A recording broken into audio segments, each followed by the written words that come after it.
ভিতরে বলে পাহাড়ের মধ্যে বলে স্বর্ণ পাওয়া যায়। এই যে স্বর্ণ খুঁজতাছি, কোথাও স্বর্ণ পাইতাছি না। এই যে পাথর একটা পাইছি, পাথরটা অবশ্য দেখা যায় স্বর্ণের মতন কালার মারতেছে। কাম হয়েছে বেন কে ভাই? এই তাড়াতাড়ি কি এই যে পাথরটা, এই পাথরটা দিয়ে দি মাঙ্গেন মাঙ্গেন আমার পড়বো। এই যে কোনো কিছু তো পাই না। হ্যাঁ নাই দেওয়া যায় তা ইয়া না ওরে বাবা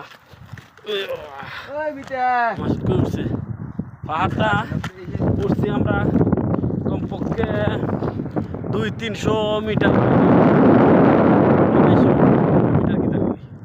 400-500 মিটার উপরে উঠছি।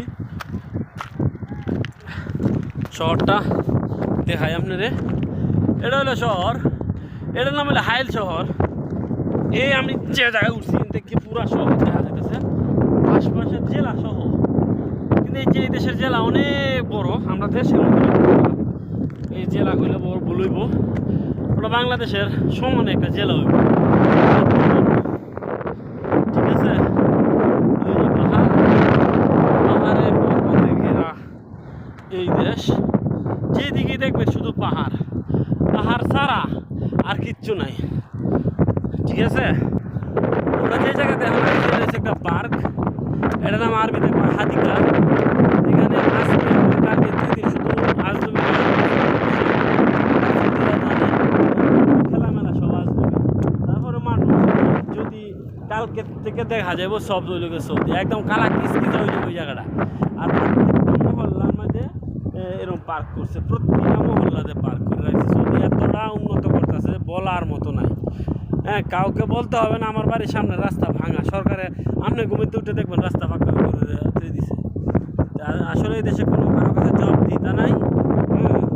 আপনার বাড়ির সামনে ময়লা আবর্জনা করে রয়েছে, যদি সাফ না করে বলো দিয়া পরিচ্ছন্নতা কর্মী সাফ না করে আপনি খালি এই ছবিটা উঠায় ফাটাই দেবেন, দেখবেন যে সাথে সাথে একদম ক্লিনের লুকায়, হ্যাঁ চকচকে করে দিয়েছে, ঠিক আছে। আসলে এই দেশটা অনেক ভালো লাগে, কোনো ভয় নাই ডর নাই, ন্যায় চিন্তার রাহাজানি দর্শক কিছু নাই।